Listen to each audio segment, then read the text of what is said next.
왕세자가 한 여자의 얼굴 때문에 나라를 잃을 뻔한 밤이 있었다는 걸 사서에는 길게 적지 않는다. 다만 사람들은 오래도록 속삭였다. 그 여자의 이름은 어리였다. 해질 무렵 우물아. 무릎까지 내려오는 치맛자락이 흙과 물에 젖어 무거워져 있었다. 어리는 우물가에 앉아 손등의 멍을 가만히 내려다보았다. 붉은 자국이 손목에서 팔꿈치까지 번져 있었다.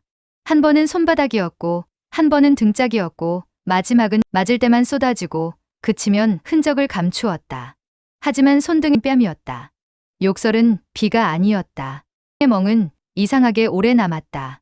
누군가의 손이 자신을 꽉 쥐고 내려치고 밀어냈다는 기억이 피부 아래에 박혀있는 것 같았다. 내가 감히 세자를 미혹해서 이 꼴을 만들었느냐. 역적의 씨 같은 년, 차라리 죽어버려라. 양령의 장인 쪽에서 온 여자, 그리고 양령 집안의 늙은 유모가 번갈아가며 소리치던 모습이 아직 눈앞에서 떠나지 않았다. 어리는 우물 안을 내려다보았다. 해가 아직 완전히 지지 않아 물 위에는 붉은 빛이 얇게 깔려 있었다. 어둠이 먼저 우물 바닥에서 올라와 붉은 빛을 조금씩 갉아먹고 있었다. 처음부터 내 자리는 여기였을까? 그녀는 혼잣말을 했다. 누구에게 들려주려는 말도 아니었다. 이 집에 처음 들어오던 날, 궁에 처음 들어가던 날, 세자의 손에 처음 끌려가던 날, 그 모든 날들이 마치 물 위에 비친 하늘 같았다. 실체는 없고 손만 뻗으면 깨질 것 같은 것들. 해가 지는 건 하루 일이었지만 자신의 하루 끝은 이제 겨우 한 번뿐이었다. 어리는 눈을 감았다. 바람이 옷깃을 스쳤다. 먼 데서 개 짖는 소리가 났다. 그녀는 그 모든 소리를 뒤로 두고 천천히, 아주 천천히 몸을 앞으로 기울였다. 이야기는 그 직전의 시간으로 거슬러 올라간다. 이름도 없던 시절. 어리가 처음부터 어리였던 것은 아니다. 사람들은 그 아이를 처음 볼 때 대개 이렇게 말했다. 저 어린 것, 밥은 먹이고 쓰는 거냐? 벼슬은커녕 제대로 된 문서 한 장 없는 생원 곽선의 집. 정실 부인 대신 집안의 마루에는 늘 뿌연 술 냄새와 하소연이 깔려 있었다. 어리는 그런 집의 한 구석, 부엌과 마당 사이 좁은 방에서 자랐다. 어미는 서방집에 팔려온 몸이었고 법적으로는 첩이라 불렸지만 실상은 밥 짓고 빨래하는 종과 다를 바 없었다. 얘야, 너는 조금만 더 크면 이 집 나가야 할지도 모른다. 어리는 그 말을 이해하지 못했다. 왜요? 여기가 우리 집인데. 집이긴 하지. 하지만 내 자리는 아닐 수도 있다. 어미는 설명을 잘하지 못했다. 자신도 누군가의 말 몇 마디에 여기까지 떠밀려 왔으니까. 어떤 날은 그 말을 후회했는지 이불을 끌어안고 어린 어리를 꽉 끌어안았다. 그래도 너 하나는 놓치고 싶지 않다. 어리는 어릴 적부터 어린 것이라는 말만 들었다. 거기 어린 것, 물 떠와라. 저 어린 것, 설거지나 시켜라. 어린 것이 감히 눈을 치켜 뜨고 어른들이 부르는 그 말이 언젠가부터 이름처럼 굳어버렸다. 어리야, 이리 좀 와봐라. 어리는 어른들이 부르기 편한 이름이었고 그 아이가 자기 자신을 불러줄 이름은 아니었다. 얼굴 때문에 생긴 일, 사람이 자라면서 바뀌는 건 키와 살만이 아니었다. 어리의 눈은 점점 길어졌다. 원래도 크긴 했지만 눈꼬리가 길어지고 눈동자가 깊어지면서 사람들이 괜히 한 번 더 쳐다보게 되었다. 장에 가는 날이면 어머니는 꼭 수건을 머리에 둘러주었다. 괜히 눈에 띄지 말거라. 못생긴 애가 더 불편할 거려. 어리는 장난처럼 웃었다. 그런 말 하는 내 얼굴이 문제다. 사람들의 시선은 거짓말을 하지 않았다. 동네 한학들이 물을 길어 올리며 수군거렸다. 곽선내 어린 것 봤어? 멀리서 봐도 눈이 번쩍하더라니까. 그 얼굴이면 기생으로 팔아도 되겠다 하니? 아이고, 기생이면 출세한 거지. 요즘 애들 팔릴 데가 어디냐? 어리는 그 말들을 들으며 빈 바가지를 끌어안고 서 있었다. 팔리든 남든 어려서부터 자신의 몸은 자신 뜻대로 되는 적이 없었다. 그러던 어느 날 집에 손님들이 모였다. 곽선은 술잔을 몇 번이나 비우더니 슬슬 입이 풀렸다. 내 집에 말이야 조금 기이한 계집애가 있네. 에이, 또 헛소리 하시네. 벗 하나가 웃음 섞인 목소리로 말했다. 다들 자기 집 계집이 천하제일이라 하지요 뭐. 아니라니까. 후궁들을 하도 봐서 눈이 높아졌는데, 그래도 그 아이 얼굴은 좀 이상하리만치 튀어 보인다네. 다른 벗이 잔을 내려놓으며 눈을 가늘게 떴다. 언제 한번 보게나. 그 말이 농담처럼 오갔지만 방구석에서 잔심부름을 하고 있던 어리 귀에도 들어왔다. 그날 새벽, 어리는 부엌에서 설거지를 하다 말고 도마에 비친 자기 얼굴을 살짝 내려다봤다. 물에 젖은 눈썹, 허공을 맴도는 눈동자. 이 얼굴이 뭐 어떻다고. 그때는 몰랐다. 그 얼굴 때문에 자신의 삶이 어디까지 떠밀려 갈지. 세자와 눈이 마주치던 날, 양녕대군은 원래 세자, 노릇만 하며 살 사람은 아니었다. 책상 앞에 앉아 글을 읽는 것보다 기생들과 시를 짓고 궁 밖으로 나가 사냥을 즐기는 날들이 더 많았다. 전하, 요즘 세자저하께서 밤마다 고초를 많이 겪으신다 하옵니다.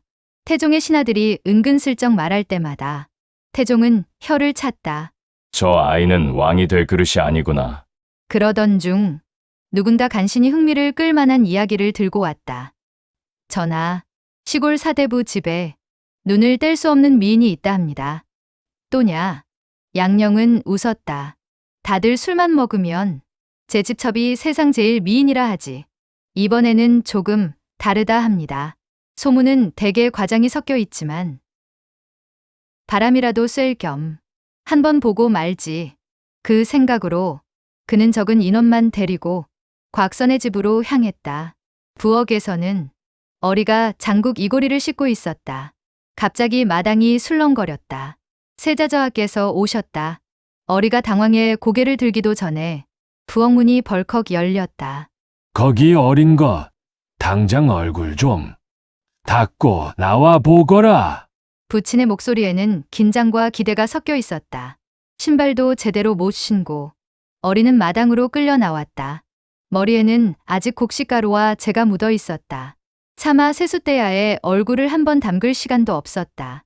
눈앞의 사내는 화려한 옷 대신 비교적 간소한 도포를 입고 있었지만 주변 사람들이 그에게 쏟는 눈빛을 보니 누군지 알 것 같았다.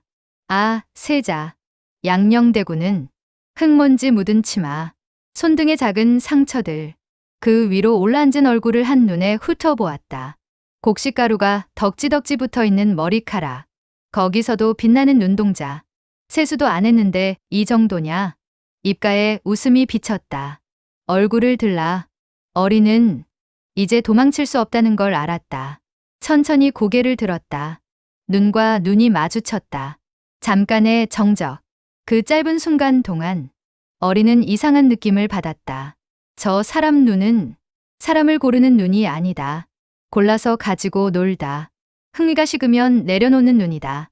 하지만 그걸 입 밖으로 꺼낼 수 있는 사람은 이 세상 어디에도 없었다. 궁으로 가는 가마 안에서 결정은 빠르게 내려졌다. 곽선, 내가 이 아이를 궁으로 데려가겠다. 그 아이는 소자의 첩이옵니다. 그러면 어떻지? 딸이면 더 골치 아팠겠지만 첩이면 조금 덜 미안하겠구나. 양녕의 말은 농담처럼 들렸지만 농담만은 아니었다. 곽선은 땅에 머리를 박았다. 영광입니다. 저하 영광이옵니다. 영광. 그 말이 입에서 떨어지는 순간 어리는 갑자기 심장이 조여드는 것 같았다. 부엌의 좁은 방이 떠올랐다. 어머니가 밤마다 기침하던 소리, 몰래 쥐어주던 보리쌀 한 줌, 잠들기 전마다 머리를 쓰다듬던 손길. 나는 어디로 가는 걸까? 마당 한쪽에서 어머니가 떨리는 손으로 치마를 움켜쥐고 서 있었다. 어리와 눈이 마주쳤다. 어머니의 입술은 파르르 떨리고 있었다. 뭔가 말하고 싶어 했지만 끝내 한마디도 내뱉지 못했다. 데려가지 말아달라고 말하면 그 자리에서 내쫓길지도 모른다. 잘 부탁한다고 말하면 내 딸을 버리는 것 같았다. 결국 어머니는 아무 말도 하지 못한 채 그저 눈물만 흘렸다. 궁으로 향하는 가마 안에서 어리는 처음으로 자기 인생을 한 발짝 떨어져 바라보았다. 이 집에서 굶는 일은 없겠지. 맞아 죽는 일도 없겠지. 하지만 내 이름을 불러줄 사람은 있을까? 양녕대군이 가마 밖에서 말을 달리며 웃고 있었다. 지루하던 날에 이런 재미라도 있어야지. 그 말의 끝이 어리에게까지 들려왔다. 어리는 조용히 자신의 손을 꼭 잡았다. 그래, 적어도 살아는 보자. 궁의 밤, 처음의 대화. 궁은 생각보다 더 조용했다. 사람이 많은 곳일수록 소리는 더 숨는다. 어리는 하녀의 손에 이끌려 작은 방으로 들어갔다. 오늘은 여기서 쉬시고 내일부터는 입궁예를 익히셔야 합니다. 예? 궁 안에서 움직이는 법, 누워있는 법, 말하는 법, 웃는 법까지요. 어리는 웃음이 났다. 웃는 법도 배워야 하나요? 궁에서는요. 하녀가 씁쓸하게 답했다. 밤이 깊어갈 무렵 누군가 살짝 문을 열었다. 양녕대군이었다. 홀로 들어와 방 안을 둘러보았다. 여기가 마음에 드느냐? 어리는 몸을 일으키며 절했다. 분에 넘치는 곳입니다. 내가 태어나 자란 곳보다는 조금 낫겠지. 어리는 잠시 망설이다가 솔직하게 말했다. 솔직히 말씀드리면 무섭습니다. 양녕이 의외라는 듯 눈을 깜빡였다. 무서워? 지금이 아니라 내일이요. 내일 제가 어떤 얼굴로 살아야 할지 아직 몰라서요. 그건 내가 정해줄 수도 있겠지. 양녕은 혼잣말처럼 중얼거렸다. 내 얼굴은 더럽혀 쓰기에는 아깝다. 그 말은 칭찬인지 경고인지 값을 매기는 소리인지 알 수 없었다. 어리는 고개를 숙였다. 저는 여기에 온 이상 제 힘으로 할 수 있는 일이 많지 않을 줄 압니다. 그래도 한 가지 부탁을 해도 되겠습니까? 무엇이냐? 저를 누구의 탓으로 만들지 말아 주십시오. 양녕의 눈썹이 살짝 올라갔다. 무슨 뜻이냐? 제가 여기 있는 것이 저하의 선택이었듯 저하께서 걸어가실 길도 저하의 선택이시겠지요. 제가 잘못해도 그건 제 잘못이지만 저하께서 잘못해도 그건 제 탓이 아니었으면 합니다. 양녕은 잠시 어리를 바라보다가 피식 웃었다. 재미있는 아이로구나. 사람들은 보통 조금만 더 사랑해달라고 빌지. 내 탓으로 돌리지 말라고 하지는 않는데. 어리는 대답하지 않았다. 단지 눈을 내리깔고 스스로의 손등을 바라보았다. 그 손등에는 어릴 적부터 남의 잘못까지 떠안고 살던 흔적들이 고스란히 남아 있었다. 한 번의 추방, 그리고 돌아오기까지 궁 안에서의 시간은 이상할 만큼 빨리 지나갔다. 어리는 호칭을 익히고 절하는 각도를 맞추고 걸을 때 치마가 소리 나지 않도록 발을 조심스레 떼는 법을 배웠다. 궁녀들은 속삭였다. 저 계집이 곽선내 어리라더라. 저 얼굴이면 후궁으로 올려도 무방하겠는데 그러기엔 출신이 너무 낮지 않냐. 양녕은 밤마다 어리를 불렀다. 술을 마시며 궁 밖에서 있었던 일들을 이야기했다. 사람들이 나를 세자라 부르지만 내가 진짜 왕이 될 거라고 믿는 사람은 몇이나 될까? 어리는 조용히 잔을 채웠다. 저하를 믿는 사람보다 저하를 두려워하는 사람이 더 많은 듯합니다. 내 눈에는 어떠냐? 저하께서 왕이 되시면 재미있는 일은 많을 것 같습니다. 그러나 그 재미가 누구에게 상처가 될지는 모르겠습니다. 양녕은 그 말에 잠시 굳어 있다가 천천히 웃었다. 내가 내 곁에 있어서 다행인 건지 불편한 건지 헷갈리는구나. 불편함은 오래가지 않았다. 궁 안의 소문이 왕 귀에 들어가는 데는 오래 걸리지 않았기 때문이다. 세자가 사대부의 첩을 궁으로 끌어들였다 하옵니다. 태종의 눈빛이 차갑게 가라앉았다. 사대부 집안의 여자를 감히 세자가 건드려? 왕의 분노는 도리와 제도를 핑계로 숨었지만 실상은 통제되지 않는 것에 대한 화였다. 곧명이 내려졌다. 그 아이를 궁 밖으로 내보내라. 어리는 아무런 예고도 없이 다시 가마에 실렸다. 겨울바람이 볼을 스쳤다. 궁문이 닫히는 소리가 멀어져 갔다. 양령은 부친 앞에 무릎을 꿇고 있었다. 다시는 이러지 않겠습니다. 그 말은 한 번도 지켜지지 않을 걸 말하는 사람도 듣는 사람도 알고 있었다.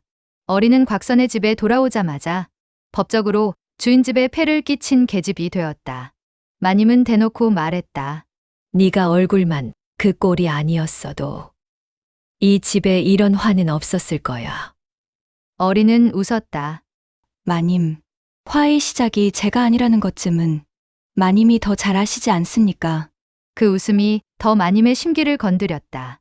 결국 서슬퍼런 말이 떨어졌다. 다시 붙었다가 또 궁에 끌려갈까 두렵다. 다시 나갔다가 이 집까지 망칠 작정이냐. 며칠, 몇 달, 눈칫밥을 먹으며 살았다. 밤마다 궁의 등잔불과 양령의 목소리가 귓가에 맴돌았다. 내가 가진 건 얼굴뿐이었고 그 얼굴이 지금 내 목을 조르고 있다. 몇 달 뒤 마침내 양령이 다시 사람을 보냈다. 저하께서 다시 부르십니다. 어린은 잠시 가만히 있었다. 갈지 말지, 가면 다시 돌아올 수 있을지. 곽선은 이번에는 말리지도 않았다. 이미 한 번 왕의 눈밖에 났기 때문에 이 집에 붙어 있는 어리를 언제까지 품고 있을 수는 없었다. 다녀오너라. 이번에는 웬만하면 돌아오지 마. 그 말이 축복인지 포기인지 알 수 없었다. 어린은 결국 다시 가마에 몸을 실었다. 국문 안에서 양령이 기다리고 있었다. 돌아왔구나. 다른 길이 있었을까요? 어린은 씁쓸하게 웃으며 궁 안으로 들어갔다. 8.I 그리고 지워지는 자리. 두 번째 궁 생활은 처음보다 더 조용했다. 태종은 아들의 버릇을 고치기 위한 희망을 이미 많이 접어둔 상태였다. 양령은 더욱 거리낌이 없어졌고 어린은 그 옆에서 점점 말수가 줄어들었다. 저하께서는 정말 왕이 되고 싶으십니까? 어느 날 밤 어리가 조심스럽게 물었다. 양령은 술잔을 비우며 대답했다. 모르겠다. 어릴 적에는 왜 나한테 이런 자리를 주었나 싶었고, 지금은 왜 이 자리를 빼앗으려 하는가 싶다. 사람들이 빼앗으려는 것이 진짜 자리가 맞을까요? 그게 아니면 뭐냐. 저하가 해야 할 모양일지도요. 양령은 잠시 어리를 바라보았다. 너는 내가 어떻게 살았으면 좋겠냐? 어리는 망설였다. 자신의 입에서 나오는 말 하나에 앞으로 세상의 풍향이 조금이라도 바뀔 수 있다는 생각이 갑자기 무겁게 느껴졌다. 저하께서 나중에 후회하지 않으셨으면 좋겠습니다. 그 말은 벌써 후회하고 있다는 말처럼 들리는구나. 어리는 대답 대신 자신의 배를 살짝 감싸 쥐었다. 그 안에서 아주 작은 생명이 꿈틀거리고 있었다. 얼마 후 어리는 아이를 낳았다. 궁 안의 조용한 방, 나무로 깎은 창살 사이로 햇빛이 비스듬히 들어오던 날이었다. 아직 이름도 받지 못한 아이가 가느다란 울음을 터뜨렸다. 양령은 아이를 내려다보며 잠시 말이 없었다. 나를 닮았군. 어린은 깜짝 놀라 그를 올려다봤다. 누가 보아도 저하의 아이입니다. 그래서 더 문제다. 양령은 아이의 이마에 손을 얹었다.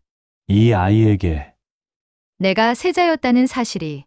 축복일까, 저주일까? 어린은 조용히 말했다. 이 아이에게는 아버지가 누구였는지 보다. 어떤 사람이었는지가 더 중요하겠지요. 날 믿어? 어린은 시선을 피하지 않았다. 사랑한다는 말과 믿는다는 말은 다르지요. 저는 저하를 사랑한다고 말하기는 어렵습니다. 하지만 지켜보고 있습니다. 양령은 썩 마음에 들지 않는 솔직함이어서인지 피식 웃으며 말했다. 넌 나를 편하게 하지 못하는구나. 저하께서 편해지고 싶으시면 제 옆이 아니라 다른 사람 곁으로 가셔야 할지도요. 그 대화가 있은 지 얼마 지나지 않아 태종의 분노가 다시 폭발했다. 세자가 그 계집에게 아이까지 낳게 했다 하옵니다. 역적이 따로 없구나.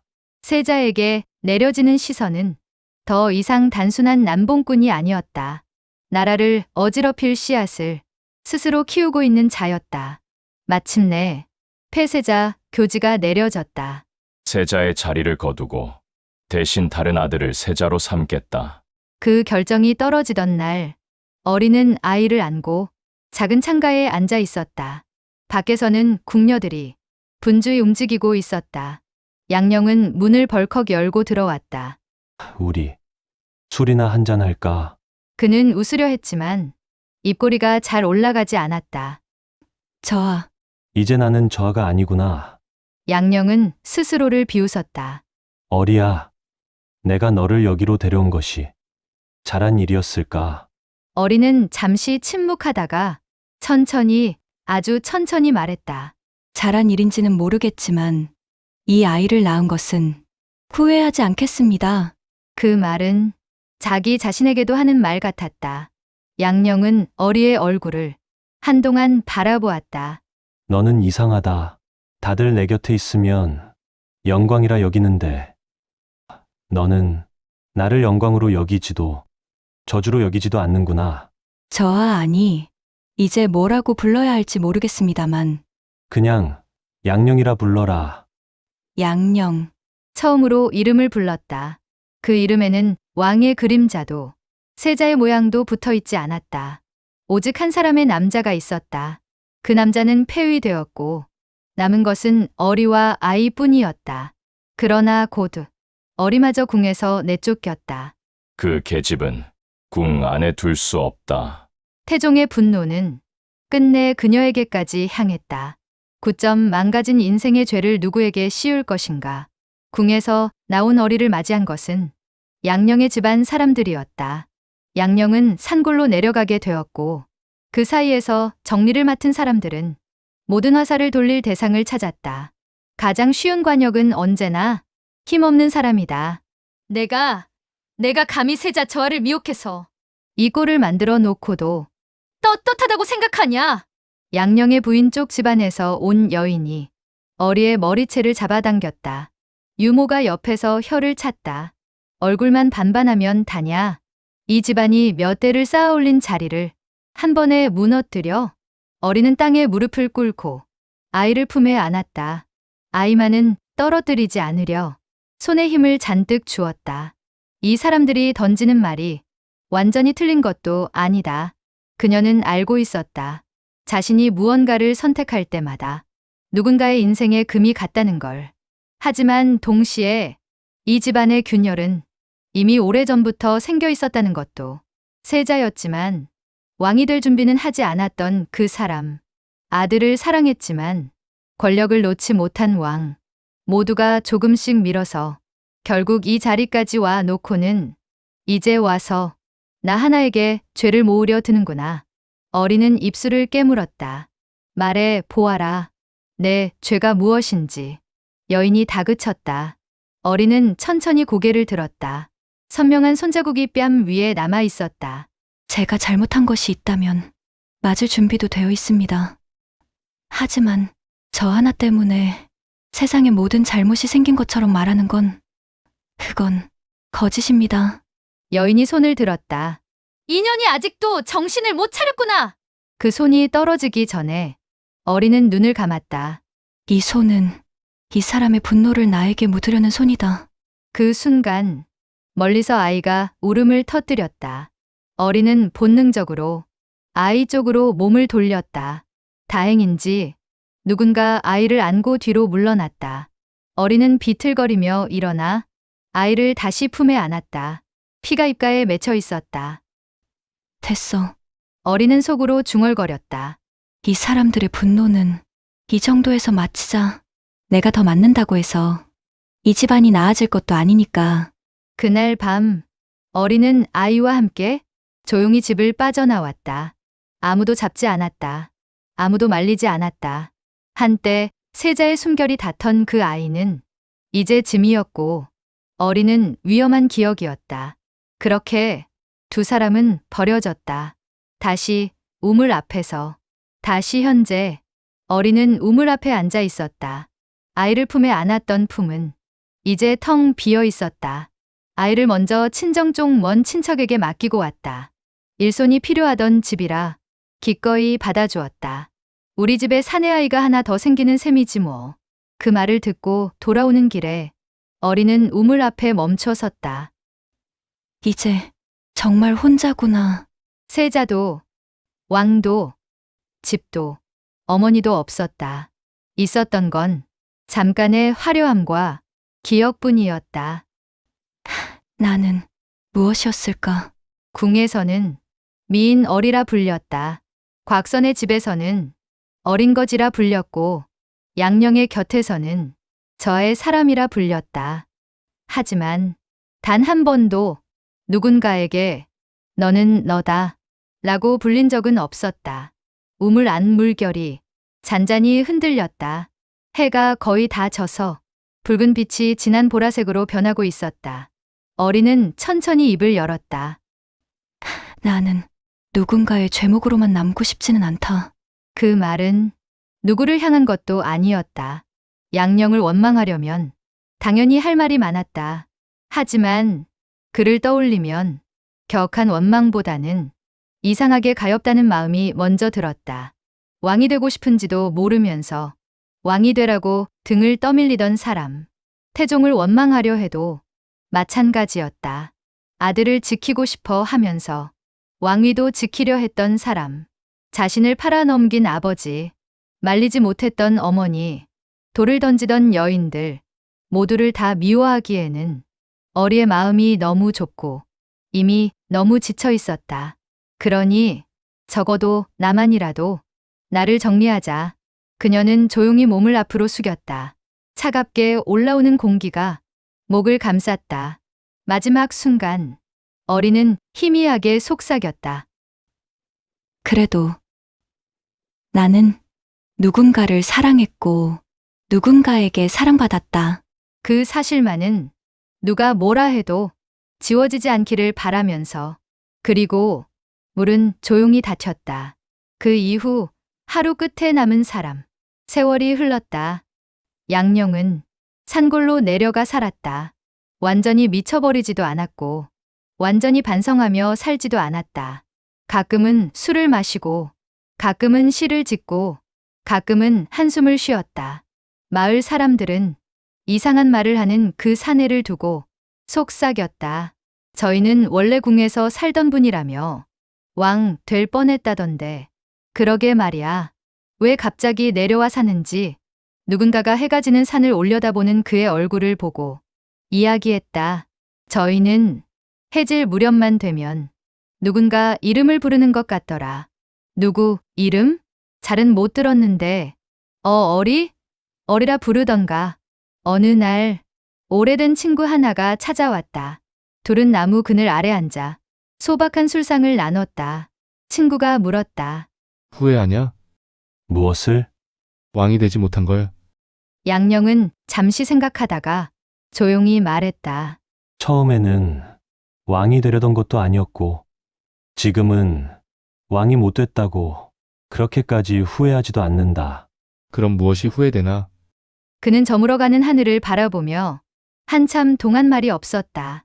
그러다가 마침내 입을 열었다. 내가 누군가를 진심으로 사랑했는지 제대로 묻지 못하고 보내버린 것. 그게 그 계집 때문이냐? 친구의 입에서 계집이라는 말이 나오자 양령의 눈빛이 순간 차갑게 식었다. 그녀 이름은 어리다. 짧은 말이었지만 그 안에는 오랜 시간 눌러왔던 많은 것들이 들어 있었다. 내가 망쳐놓은 게 그녀 인생인지, 그녀가 망쳐놓은 게 내 인생인지는 이제 중요하지 않다. 단지 그때 내 곁에 있던 한 사람을 내 손으로 지켜내지 못했다는 것만 남아있을 뿐이지. 친구는 더 이상 말을 잇지 못했다. 해가 산등성이 너머로 완전히 사라지고 있었다.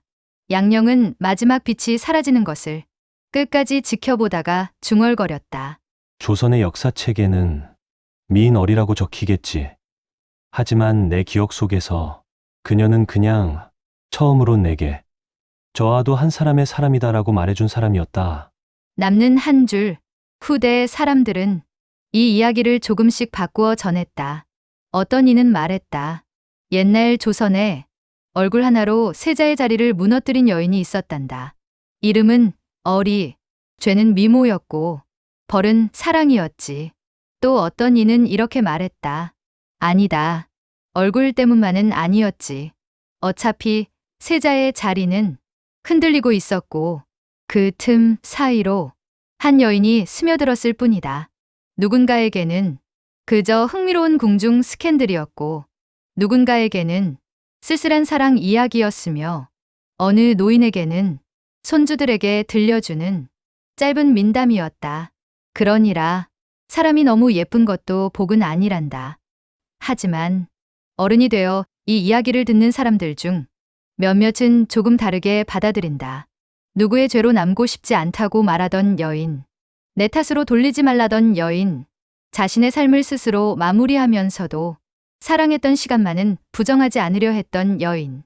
역사는 그녀를 세자를 미혹한 미인 한 줄로 적어두었지만 이야기를 다 듣고 난 뒤 가만히 저녁 하늘을 바라보는 사람들의 가슴에는 다른 한 줄이 남는다. 나는 누구의 기록에 어떤 한 줄로 남게 될까? 그 질문 하나가 조용히 가슴속에 남는다면 어리라는 여인이 잠깐 이 세상을 지나갔던 흔적도 완전히 헛된 것은 아닐지 모른다.